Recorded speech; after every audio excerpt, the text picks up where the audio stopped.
హైదరాబాద్, ఖమ్మం, నల్గొండ, కరీంనగర్లోని ఆసుపత్రులపై కేసులు నమోదయ్యాయి. గతేడాది ఏప్రిల్కు ముందు ఈ దందా జరిగినట్లు ఎఫ్ఐఆర్ నమోదైంది. ఇదే విషయానికి సంబంధించి నల్గొండ నుంచి మా ప్రతినిధి విజయ్ భాస్కర్ లైవ్లో అందిస్తారు. విజయ్ భాస్కర్. సంతోష్, ఉమ్మడి నల్గొండ జిల్లాకు సంబంధించి 3 ఆసుపత్రులపై సిఐడి కేసులు నమోదు చేసింది. నల్గొండ జిల్లా కేంద్రంలోని అమ్మ హాస్పిటల్తో పాటు మిర్యాలగూడలో ఉన్న నవీన మల్టీ స్పెషాలిటీ హాస్పిటల్తో పాటు మహేష్ మల్టీ స్పెషాలిటీ హాస్పిటల్పై కేసులు నమోదయ్యాయి. ఈ హాస్పిటల్స్ అన్నీ కూడా సిఎంఆర్ చెక్కుల కోసం దరఖాస్తు చేశారు. దరఖాస్తులో పేర్కొన్న వైద్యానికి సంబంధించి ఇక్కడ ఉన్న హాస్పిటల్స్లో అలాంటి సౌకర్యాలు లేవు అనే అంశానికి సంబంధించి వాళ్ళకి అనుమానాలు వచ్చాయి. ఈ నేపథ్యంలోనే ఆసుపత్రిపై గతంలో తనిఖీలు చేసిన నేపథ్యంలోనే ఈ గుట్టంతా కూడా బయటపడింది.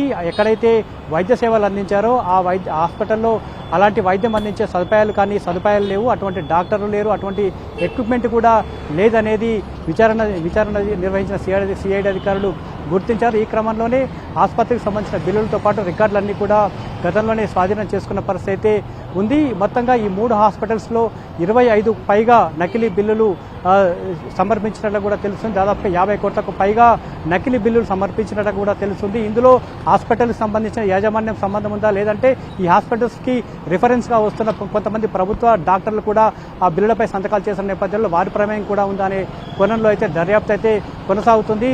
ఇప్పటికే ఈ కేసు సిఐడి టేకప్ చేసిన నేపథ్యం 3 హాస్పిటల్స్పై కూడా ఇప్పటికే కేసు నమోదు చేసిన నేపథ్యంలో ఇంకా ఎలాంటి విషయాలు బయటకు వస్తాయనేది మాత్రం ఆసక్తికరంగా అయితే మారిందని చెప్పొచ్చు. మిర్యాలగూడలోనే 2 హాస్పిటల్స్ దాదాపుగా 40 కోట్లకు పైగా ఈ స్కామ్లో పాత్ర ఉన్నట్లు కూడా అధికారులు గుర్తించారు. నల్గొండ జిల్లా కేంద్రంలో ఉన్న అయితే ఈ హాస్పిటల్స్లో ప్రస్తుతం గతంలో కేసు నమోదైనప్పుడు ఉన్న యాజమాన్యాలు, ఇప్పుడు నిర్వహిస్తున్న యాజమాన్యాలు మాత్రం కొంత మారిన నేపథ్యంలో దర్యాప్తు ఏ విధంగా ఉంటుంది, ఎలా రికవరీ చేస్తారు, దీనికి సంబంధించి దర్యాప్తు ఎలా సాగుతుంది అనేది మాత్రం కొంత ఆసక్తికరంగా మారిందని చెప్పొచ్చు. సంతోష్.